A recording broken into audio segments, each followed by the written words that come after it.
अस्सलाम वालेकुम। हम जो है का स्क्वायर डिस्ट्रीब्यूशन का हमने एक सिंपल वाला केस तो देख लिया था। अब यहाँ पे हमारे पास का स्क्वायर डिस्ट्रीब्यूशन के एक केस और होता है जिसमें हमारे पास टेबल फॉर्म में वैल्यू दी हुई होती है। और इस टेबल के अंदर अगर हम देखें तो दो कॉलम है। जैसे इस पर्टिकुलर सवाल में एक प्राइवेट का कॉलम है, गवर्नमेंट का कॉलम है। और यहाँ पे दो रॉज भी दी हुए हैं, लो और हाई के नाम से। अच्छा, ये कॉलम किसी तरह का भी हो सकता है, मतलब कि टेबल किसी तरह का भी हो सकता है। इस पर्टिकुलर सवाल के अंदर दो कॉलम है, पहला कॉलम, दूसरा कॉलम, और पहली रो और दूसरी रो। ठीक है। तो इस पर्टिकुलर केस में काय स्क्वायर डिस्ट्रीब्यूशन का सवाल किस तरीके से होगा। इसके अंदर हमारे पास ई की वैल्यू कुछ अलग तरीके से निकलेंगी। हमने जो लास्ट टाइम किया था उसमें हमने ई की वैल्यू निकाली थी किस तरीके से, कि observe value multiply by probability करके हम निकाल लेते हैं, जो हमारे पास ई की वैल्यू होती थी। लेकिन बल्कि जो ऑब्जर्व वैल्यू का सम होता था उसको हम प्रोबेबिलिटी से मल्टीप्लाई करते थे, हर पर्टिकुलर प्रोबेबिलिटी से। तो उससे हमारे पास उसका ई की वैल्यू आ जाती थी। इस वाले केस के अंदर हम कुछ और काम करेंगे। तो देखते हैं क्या काम करना है हमने। पहले सवाल समझ लेते हैं। कह रहे हैं 1600 families were selected at random in a city to test the belief that high income families usually send their children to private schools and low income families often send their children to government school.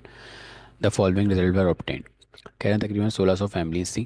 उनको पर test किया गया, या उन उन 1600 families का sample लिया गया, उन पे टेस्ट किया गया। टेस्ट करने के बाद पता लगा कि जो तकरीबन जो हाई इनकम फैमिलीज़ हैं वो अपने बच्चों को प्राइवेट स्कूल में भेजते हैं, और जो लो इनकम फैमिलीज़ के लोग हैं वो अपने बच्चों को गवर्नमेंट स्कूल में भेजते हैं। और रिज़ल्ट हमारे पास यही दिया गया कि लो इनकम में प्राइवेट जो है 494 हैं, और जो है वो इसी तरह गवर्नमेंट में 506 हैं, हाई में 162 हैं, और गवर्नमेंट में 438 हैं। और अब बेसिकली ये इतना टेबल आपको दिया जाएगा ना सवाल में, जो आपको टेबल कुछ भी हो सकता है। हमें क्या करना है, हमने टेस्ट करना है, टेस्ट करके बताना है कि क्या ये जो रिज़ल्ट है ये ठीक है नहीं है, टेस्ट हुआ है ठीक है या नहीं है। किस तरीके से करेंगे, तो जो स्टेप्स हमारे पास थे वही स्टेप्स फॉलो करेंगे। पहले स्टेप हमारे पास क्या है, पहले स्टेप हमारे पास क्या होता है, नल हाइपोथेसिस का होता है, जिसको हम बोलते हैं H not. H H not में कोई ना कोई वर्डिंग आएगी।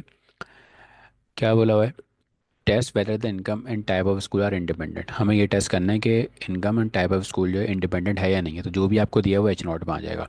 क्या लिखेंगे, income and type of, sorry, types of schools are independent. ये आपका आ गया, एच नॉट में आ गया। सेकंड क्या है आपका हमारे पास, एच वन निकालना होगा। एच वन कैसे निकलेगा, आपने वही चीज़ लिखनी है और नोट के साथ लिख देनी है। तो क्या लिख देंगे, income and type of school are not independent. Same चीज़ लिख देंगे, जो भी वर्डिंग आपने एच वो नॉट में लिखी है वही एच वन में आ जाएगी। बस फ़र्क क्या होगा, उसकी ये सिंपल स्टेटमेंट है, नॉट वाली स्टेटमेंट आ जाएगी। दो स्टेप हो गए। थर्ड स्टेप में आपने क्या करना है, अल्फ़ा की वैल्यू आएगी, और अल्फ़ा आपको क्या दिया हुआ है, 0.05 दिया हुआ है सवाल में। अल्फ़ा आ गया। फिर फोर्थ वैल्यू, फोर्थ में हमें क्या करना है, टेस्ट स्टैटिस्टिक्स। अब हमें टेस्ट परफॉर्म करना है। तो हम यहाँ पे काय स्क्वायर डिस्ट्रीब्यूशन यूज़ कर रहे हैं। तो काय स्क्वायर डिस्ट्रीब्यूशन का फॉर्मूला हमारे पास क्या होता है, समीशन, सॉरी, समीशन। अब इस वाले केस में हमारा जो है, अब ये सिंपल रॉ है, सिंपल कॉलम वाला सवाल नहीं है, बल्कि दो रॉ दो कॉलम वाला है।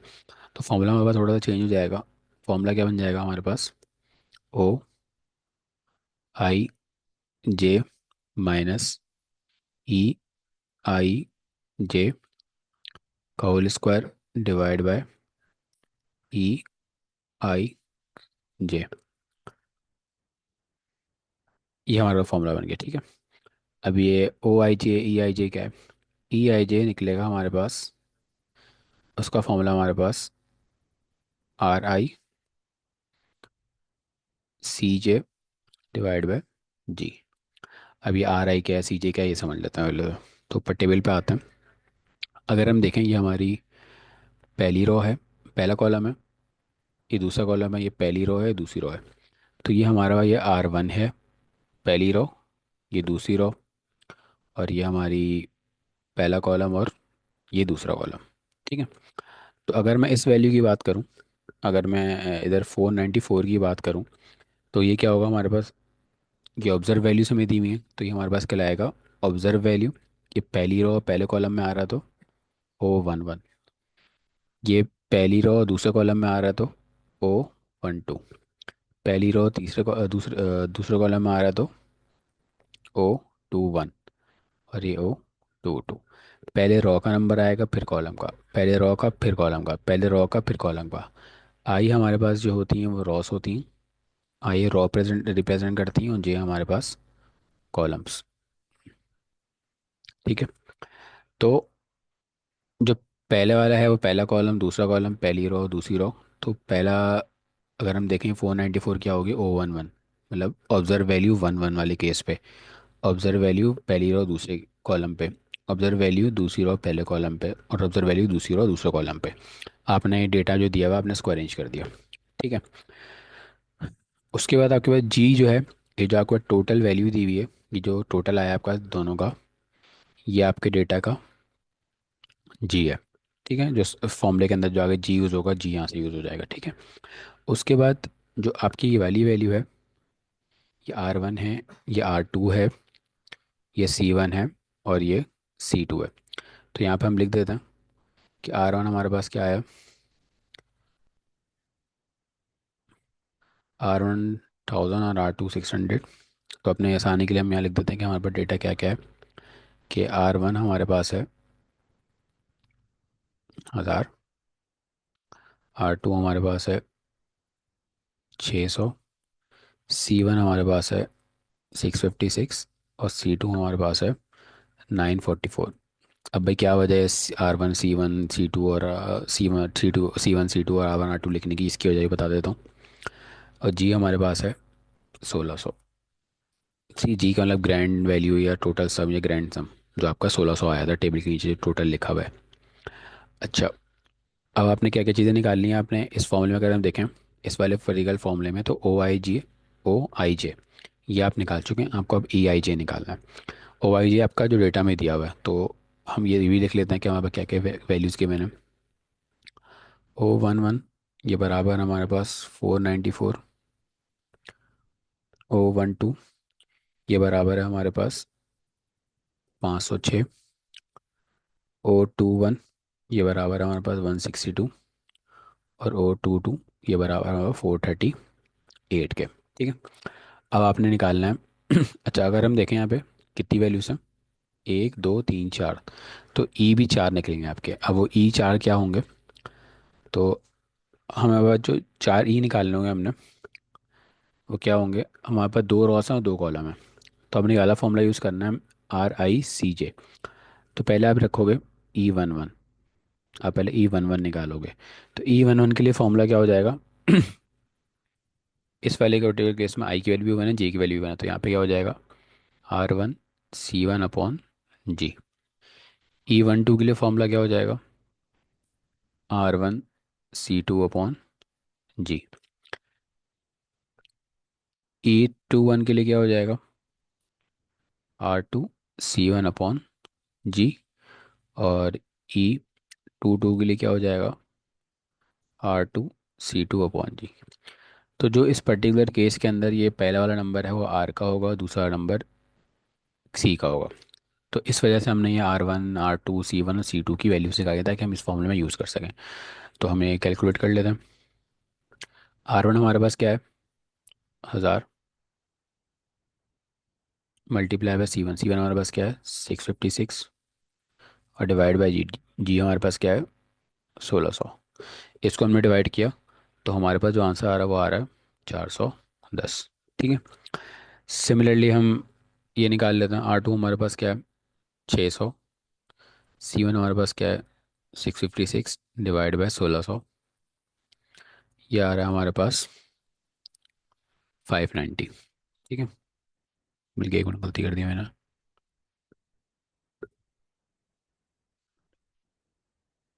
डेटा बना वाला लिख दिया, एक मिनट।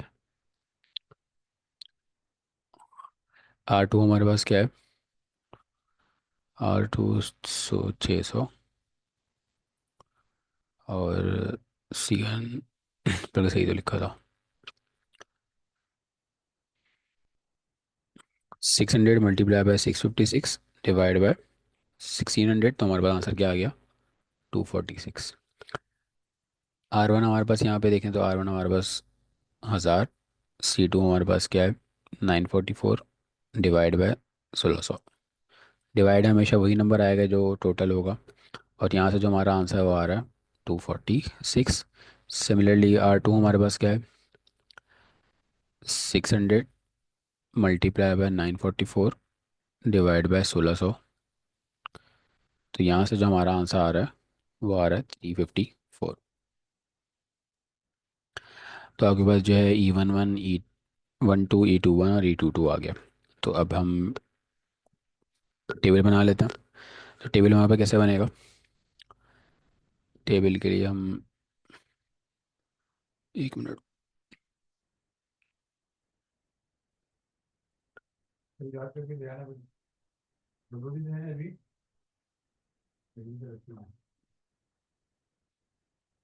यहाँ पे हमारे पास जो है वो टेबल बन जाएगा। ठीक है। तो टेबल में हमारे पास जो है हमें तीन चीज़ें हैं। एक हमारे पास ओ गिवन है, ई हम निकाल चुके हैं, और उसके बाद हमारे पास एक और कॉलम बनेगा। अच्छा, क्या क्या गिवन है हमारे पास? सॉरी, ओ हमारे पास गिवन है, ई हमने निकाल लिया है, और उसके बाद हमारे पास क्या है? ओ माइनस ई का स्क्वायर डिवाइड बाई। ठीक है, ये हम निकाल ले होते हैं। अब ओ हमारे पास क्या क्या है? ओ 11, 494,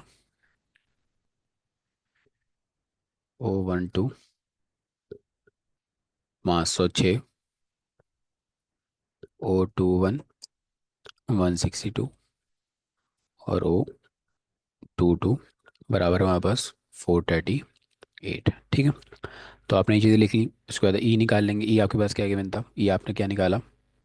E11 आपने ये ऊपर निकाला है वो 410 निकाला है, तो ये 410 आ गया। उसके बाद E12 आपने क्या निकाला है?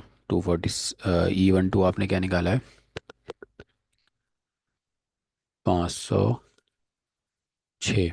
एक मैंने गलती ये कर दी, यहाँ 506 आना है। तो ये आ गया आपका 506। उसके बाद आपने जो E21 निकाला है वो क्या निकाला है? 246। और E22 आपने क्या निकाला है? वो आपने निकाला है 354। तो यहाँ पे क्या आ जाएगा? 354। ठीक है, ये आपकी वैल्यूज हो गई। फिर आप ये करेंगे तो इसका मतलब क्या है? ओ माइनस ई। तो इसको इससे माइनस, ये हमारा E11 है, ये E12 है, ये E21 है, और ये E22 है। अब यहाँ पे क्या करना है? हमने इन दोनों को माइनस करना है और डिवाइड करना है। मतलब यहाँ पे हमारे पास क्या बनेगा? 494 माइनस 410 का स्क्वायर डिवाइड बाय 410। इसको कैलकुलेट करेंगे हम तो हमारे पास आंसर आ रहा है 17.2। सिमिलरली यहाँ पे, यहाँ पे हमारे पास जो होगा वो क्या हो जाएगा?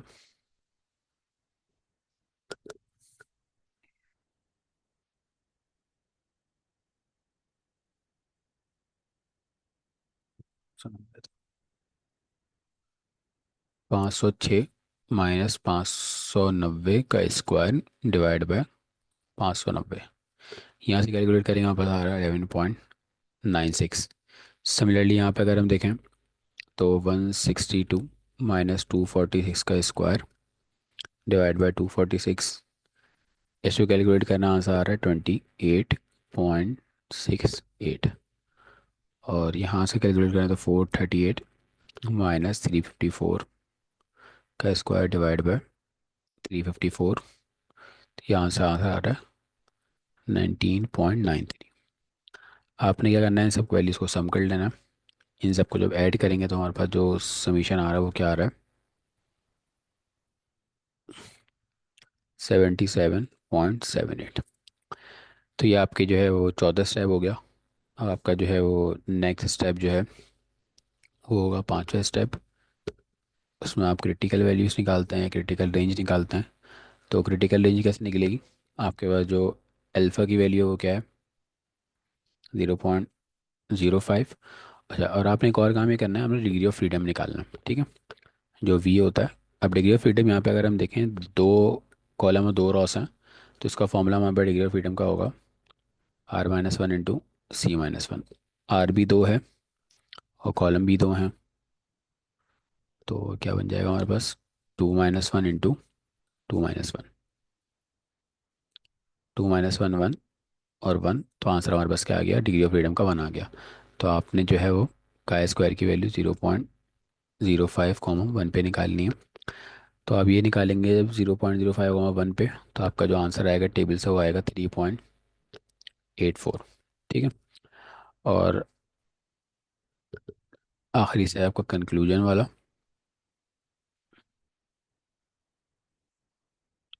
तो कंक्लूजन वाले स्टेप में अगर हम देखें, तो हमारे पास जो वैल्यू आ रही है का कैलकुलेटेड वो बड़ी है और टेबलेटेड क्या है? छोटी है। तो कैलकुलेटेड बड़ी और टेबलेटेड छोटी है, तो हम क्या करते हैं? रिजेक्ट कर देते हैं। तो हम क्या लिखेंगे? As x² calculated is equals to क्या है थी? 77.78। और और ये टेबलेटेड क्या आ रही है? तो इसका मतलब क्या हुआ हमारे पास? कि x² calculated is greater than x² tabulated. तो हमारे पास ये अलग सिनेरियो बन रहा है। तो इस केस में क्या करेंगे? We reject H0। ठीक है। तो ये आपका तरीका होगा सवाल अटैम्प्ट करने का, कि जब आपके पास इस तरह की टेबल फॉर्म में डेटा दिया हो तो आपने उसको इस तरीके से जो है वो नेमिंग कर देनी है। ये आपकी ऑब्जर्व वैल्यू कहलाएगी। और फिर आपको इस वाले फॉर्मूले से, जो फॉर्मूला यहाँ पर यूज़ हो रहा है, ये वाले फॉर्मूले को यूज़ करके आपने जो है अपनी ई की वैल्यूज़ निकालनी है। तो ई की वैल्यूज़ का मैंने तरीका बता दिया, ये एग्जांपल मैंने करा दिया। एक एग्जांपल और करा रहा हूँ, तो जिससे आपको क्लियर हो जाएगा। ये जो एग्जांपल थी, ये 2 कॉलम 2 रॉस वाली थी। ये ना 3 रॉ 3 कॉलम वाली भी आ सकती है, और 3 रॉ 4 कॉलम वाली भी आ सकती है। डिफरेंट डिफरेंट तरीके हो सकते हैं, लेकिन अप्रोच सबकी यही होगी, सेम तरीके से होगा। तो एक क्वेश्चन और आ देता हूँ, तो ताकि क्लियर हो जाए किस तरीके से अटैम्प्ट करना है। इसी तरह हमारे पास जो है वो एक और क्वेश्चन है।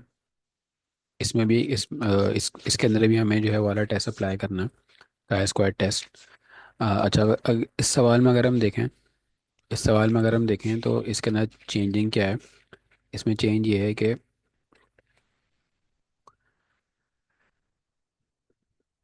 3 हमारे पास जो है वो कॉलम्स हैं, और 2 हमारे पास क्या हैं? रॉस हैं।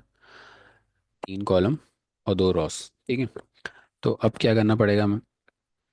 अब हमें करना ही पड़ेगा। अच्छा, इस वाले केस में इन्होंने जो है वो टोटल नहीं दिया हुआ, तो हमें पहले टोटल निकालना पड़ेगा। ठीक है। तो टोटल हम ये निकाल लेते हैं। तो इन दोनों को ऐड करें, 21 + 48 करें, तो हमारे पास क्या बनता है आंसर? 69। 36 + 26 करेंगे तो हमारे पास क्या बनेगा? आपका लग रहा है 62। और ये बन जाएगा हमारे पास 49। ठीक है। इसी तरह इन सबको ऐड करेंगे तो यहाँ पे हमारे पास क्या बनेगा? यहाँ पे हमारे पास बनेगा आपका 30 और 30 66, 70 से 86 और 87। और इन तीन को ऐड करेंगे तो हमारे पास क्या बनेगा? 48 और 20 क्या हो जाएगा? 58 68, 68 और 6 74, 74 और 10 84, और 84 और 9 हमारे पास क्या हो जाएगा? 93। ठीक है। अच्छा, इसी तरह इन तीनों का टोटल होगा हमारे पास क्या आएगा? 87 + 93 करें या इन सबको ऐड करें, तो हमारे पास जो आंसर आना है वो क्या आना है? 180। ठीक है। तो पहला काम तो आपने ही कर लिया, आपने टोटल नहीं दिया हुआ, टोटल निकालना है। खैर यहाँ पे टोटल ये दिया हुआ है, लेकिन इस पर्टिकुलर रॉ का, इस पर्टिकुलर कॉलम का, इन 2 रॉस का, इन 3 कॉलम का डेटा नहीं दिया हुआ, टोटल नहीं दिया हुआ था। अब आपने क्या करना है, इनको नेमिंग कर देता। तो ये कॉलम वन है, ये कॉलम टू है, ये कॉलम थ्री है, ये रॉ वन है, और ये हमारे पास रॉ टू है। ठीक है, column one, column two, column three, row one, row two. तो ये हमारे पास हो गई सी वन की वैल्यू, सी टू की वैल्यू, सी थ्री की वैल्यू, आर वन की वैल्यू, और आर टू की वैल्यू, और ये हमारे पास क्या हो गया, जी हो गया। ठीक है। अच्छा, अगर हम देखें तो मैंने क्या बताया था, हमने इसको ओ के हिसाब से नेमिंग करनी है। तो पहली रो पहला कॉलम तो ओ वन वन, पहली रो दूसरा कॉलम ओ वन टू, पहली रो दूसरा कॉलम ओ वन थ्री,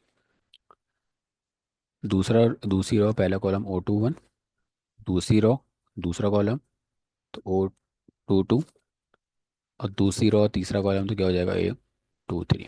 ठीक है, ये आपने अरेंज कर दिया। अब जो है हम सवाल स्टार्ट करते हैं। पहला काम तो हमने करना है, वही हमने डेटा बनाना है। कैसे बनेगा, हमने सॉरी वैल्यूज़ लिखनी है। एच नॉट, हमने क्या करना है, test the hypothesis that presence or absence of hypertension is independent. क्या ये आपस में इंडिपेंडेंट है या नहीं है। तो इसको इस तरह कर सकते हैं, क्या आप इंडिपेंडेंट कर दें, और मतलब इंडिपेंडेंट है, हमने ये टेस्ट कर रहे हैं। ठीक है, तो आपने क्या करना है, प्रेजेंस इज इंडिपेंडेंट, और एच वन में क्या बोलते हैं, इज नॉट इंडिपेंडेंट। ये आपके वन और टू, एच नॉट और एच वन होगा। या इसको आप इस तरह भी कर सकते हैं, आप इसमें बोल दें कि आप ये आपस में रिलेटेड हैं या नहीं है, तो आप बोल दें कि नो एसोसिएशन।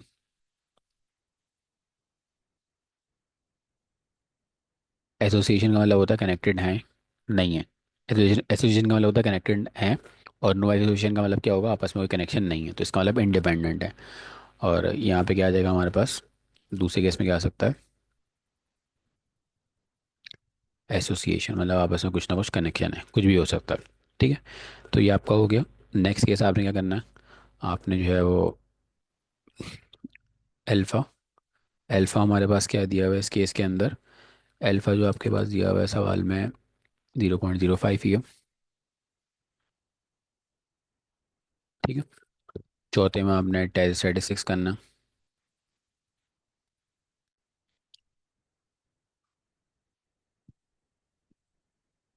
वही फॉर्मूला क्या है स्क्वायर का, summation O I J minus E I J का square divide by E I J. और ई आई जे किसके बराबर था, R I C J divide by G. ठीक है, अब हमें क्या निकालना है, हमने जो है, अगर हम देखें तो यहाँ पे हमारे पास टोटल यहाँ पे छः वैल्यूज़ हैं, तो हमने ई भी छः निकलेंगे, E one one, E one two, E one three, E two one, E two two, E three, A two three. तो वो निकलेंगे हम, तो हम वो निकाल लेते हैं। तो पहला काम हम ये कर लेते हैं, हम यहाँ पे जो है पहले हम वैल्यूज लिख लेते हैं, आर वन की, आर टू की, सी वन की, सी टू की, और सी थ्री की, और जी की। ठीक है, तो R one, R two, C one, C two, C three और जी, क्या क्या वैल्यूज थी हमारे पास। आर वन हमारे पास क्या था, 87 और 93। तो यहाँ पे आ गया 87, और यहाँ आ जाएगा हमारे पास 93। सी वन हमारे पास क्या था, 69, 62, 49। तो 69, 62 और 49, और जी हमारे पास क्या आया था, 180 टोटल जो आया था। ठीक है, तो ये कर लिया आपने। उसके बाद आपने क्या करना है, वैल्यूज़ लिखनी है ओ वन वन, ओ वन टू की।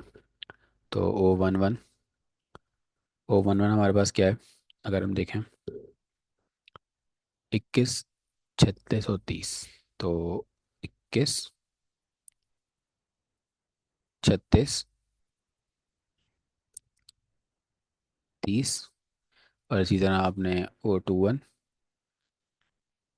टू टू, और टू थ्री की वैल्यूज लिख लेनी है। तो टू वन हमारे पास क्या था, 48, 26 और 90। तो 48, 26 और 90। ठीक है, ये आपका O11, O12, O13, O21, O22 और O23 हो गया। अब आपने जो है वो क्या चीज़ें निकालनी है, आपने जो है E11 निकालना है। तो E11 निकाल लेते हैं। E1 के लिए फॉर्मूला क्या होगा, जो पहले वाली चीज़ होती है वो R के लिए होती है, तो R1, और दूसरे लिए C के लिए होती है, तो R1C1/G। फॉर्मूला लिख लेते हैं पहले। तो E12 हमारे पास क्या होगा, पहली रो दूसरा कॉलम, पहली रो दूसरा कॉलम अपॉन जी। और फिर क्या निकलेगा, E13 पहली रो तीसरा कॉलम अपॉन जी। ये आ गया। यहाँ पे हम जो है वो E21, तो दूसरी रो पहला कॉलम अपॉन जी, दूसरी रो दूसरा कॉलम, तो दूसरी रो दूसरा column upon G. R rows हैं, सी कॉलम है। और E23 दूसरी रो तीसरा कॉलम अपॉन जी। ठीक है, ये आपने डेटा अरेंज कर दिया। अब डेटा अरेंज करने के बाद आपने इसकी वैल्यूज़ पुट करनी है। अब वैल्यूज़ किस तरह पुट करेंगे वो देख लेते हैं। अब हमारे पास यहाँ पे अगर हम देखें, R11 की वैल्यू हमारे पास क्या है, 87। और C11 की वैल्यू हमारे पास क्या है, 69 डिवाइड बाय 180। तो यहाँ से हमारे पास जो वैल्यू आ रही है वो क्या आ रही है, 33.35। R1 की वैल्यू, यहाँ से ही C1 की वैल्यू ये लिखी, जी की वैल्यू ये आ गई। R1 की वैल्यू 87, C2 की वैल्यू 62 डिवाइड बाय 180। तो E12 हमारे पास क्या आ रहा है, 29.97। E13 हमारे पास क्या, R1 हमारे पास क्या है, वही 87। और C3 हमारे पास क्या है, 49 डिवाइड बाय 180। तो यहाँ से हमारे पास जो E13 का आंसर है वो आ रहा है 23.68। ठीक है। सिमिलरली यहाँ पे करते हैं, R2 हमारे पास क्या है, 93, C1 69 डिवाइड बाय 180। तो E21 हमारे पास क्या आ गया, 35.65। R2 हमारे पास क्या है, 93, C2 क्या है, 62 डिवाइड बाय 180, डिवाइड बाय 180। तो आंसर हमारे पास क्या आ रहा है, E22 का आंसर आएगा हमारे पास 32.03। इसी तरह R2 हमारे पास वही 93, और C3 हमारे पास क्या है, 49 डिवाइड बाय 180। तो यहाँ से जो हमारा आंसर आ रहा है वो क्या आ रहा है, 25.32। ठीक है। तो ये आपकी वैल्यूज आ गई सारी। अब आपने जो है वो एक कॉलम बना लेना है। कॉलम बनाने के लिए हमें क्या करना पड़ेगा,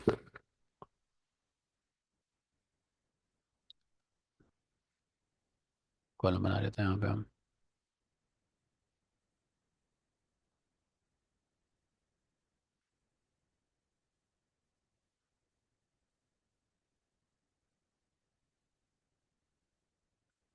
तो यहाँ पे हमारे पास क्या क्या वैल्यूज आएंगी, ये हमारे पास यहाँ पे ओ आ जाएगा, यहाँ पे हमारे पास ओ आ जाएगा, यहाँ हमारे पास ई आ जाएगा, और यहाँ पे ओ माइनस ई का whole square divide by E आ जाएगा। ठीक है।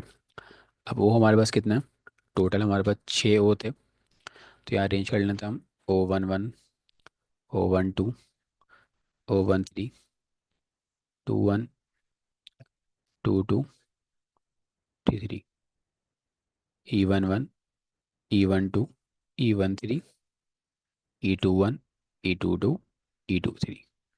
पहले हम यहाँ डेटा लिख देंगे तो हमारी आसानी होगी। अच्छा, तो O11 हमारे पास क्या था, O11 हमने क्या लिखा था यहाँ पे, 21, 36 और 30। तो यहाँ पे हम लिख देते हैं 21, एक मिनट, पेन चेंज कर लेते हैं। 21, 36 और 30। और इसी तरह हमारे पास जो है वो बाकी वैल्यूज़ क्या थी? 48, 26 और 90। 48, 26 और 90। 48, 96 और 90, ठीक है। इसी तरह हमने जो है वो E11 क्या निकाला था हमने? 33.35। E12 हमारे पास क्या आया था? 29.97। E13 क्या आया था? 23.68। E21 क्या आया था? 35.65। E22 आया था 32.03। और उसके बाद हमारे पास क्या आया था? 25.32, ठीक है। अब यहाँ कैलकुलेशन कर लेते हैं। तो यहाँ से हम जो कैलकुलेशन करेंगे किस तरीके से हो गया हमारे पास? O - E। तो 21 माइनस 33.35 का स्क्वायर डिवाइड बाय 33.35, ठीक है। पहले हम यहाँ सारी वैल्यूज लिख लेते हैं। 36 माइनस 29.97 का स्क्वायर डिवाइड बाय 29.97। 30 माइनस 23.68 का स्क्वायर डिवाइड बाय 23.68। 48 माइनस 35.65 का स्क्वायर डिवाइड बाय 35.65, ठीक है। 96 माइनस 32.03 का स्क्वायर डिवाइड बाय 32.03। और आखिरी में 19 माइनस 25.32 का स्क्वायर डिवाइड बाय 25.32, ठीक है। तो ये जो हमारे पास सारी वैल्यूज़ थी वो हमने यहाँ पे अरेंज कर दी। तो हम इनको कैलकुलेट कर लेते हैं। तो हमारे पास जो सबसे पहली वैल्यू इसको हम कैलकुलेट करें, 21 माइनस 33.35, इसका स्क्वायर निकाला और उसको डिवाइड कर दिया 33.35 से। तो हमारे पास जो आंसर आ रहा है वो आ रहा है 4.573। नेक्स्ट है 36 माइनस 29.97, इसका स्क्वायर कर देंगे और 29.97 से डिवाइड कर लेंगे तो आंसर हमारे पास क्या आ रहा है? 1.213, ठीक है। फिर 30 माइनस 23.68, इसका स्क्वायर करा और डिवाइड कर दिया हमारे पास 23.68 से। तो यहाँ जो आंसर आ रहा है वो आ रहा है 1.686। इसी तरह 48 माइनस 35.65 स्क्वायर डिवाइड बाय 35.65।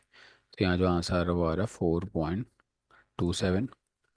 फिर 96 माइनस 32.03 का स्क्वायर, मिनट, 96 माइनस 32 पॉइंट,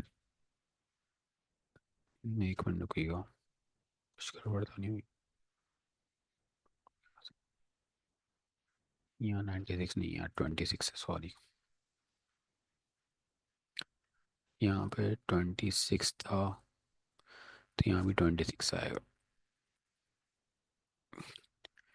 तो 26 माइनस 32.03 का स्क्वायर डिवाइड बाई 32.03। तो यहाँ जो आंसर आ रहा है वो आ रहा है हमारे पास 1.135। और आखिरी हमारे पास है 19 माइनस 25.32, इसका स्क्वायर और डिवाइड कर देंगे इसको 25.32 से।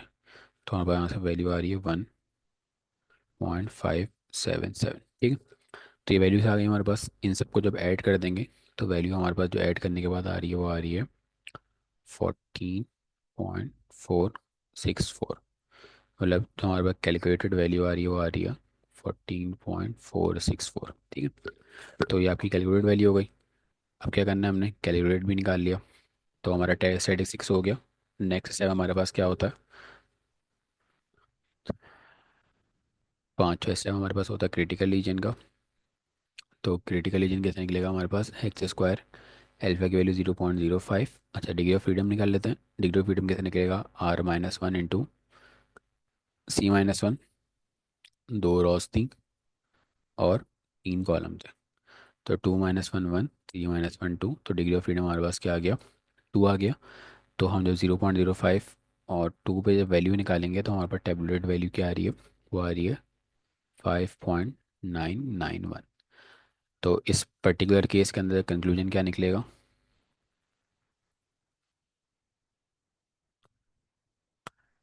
कि हमारे पास कैलकुलेटेड आई 14.464, और हमारे पास जो टेबुलेटेड आई, जो हमने अल्फ़ा की वैल्यू दी हुई थी उससे निकाली, वो आई 5.991।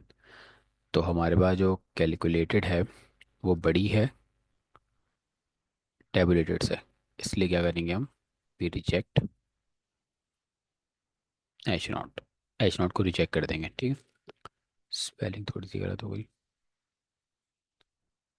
We reject H0।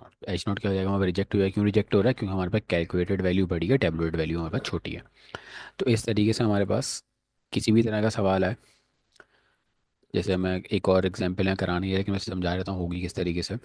अब ये फॉर एग्जांपल ये सवाल है, तो आपने करना क्या है? आपने करना ये है कि ये आप लोग प्रैक्टिस के लिए कर सकते हैं कि आपको डेटा दिया हुआ है। अगर इस डेटा में देखें, हमारे पास तीन रॉस हैं, कि पहली रो, ये दूसरी रो, ये तीसरी रो गिवन है, और ये पहला कॉलम, ये दूसरा कॉलम, और ये तीसरा कॉलम गिवन है। तो इसको ऐड करेंगे तो यहाँ से आपके पास जो है वो R1 की वैल्यू आएगी। इन सबको ऐड करेंगे, इन तीनों वैल्यूज़ को, तो आपके पास R2 की वैल्यूज भी आएगी। इन तीन को ऐड करेंगे तो आपके पास R3 आ जाएगा। इन सबको ऐड करेंगे तो C1 आ जाएगा। इन सबको ऐड करेंगे तो C2 आ जाएगा। इन सबको ऐड करेंगे तो C3 आ जाएगा। उसके बाद जो C1 C2 C3 आए, इन तीनों को जो ऐड करें, R1 R2 R3 को ऐड करें, तो हमारे पास यहाँ जो वैल्यू आएगी वो किसकी आएगी? जी की वैल्यू आ जाएगी। ये जो वैल्यू होगी ये O11 हो जाएगा। उसके बाद जो है ये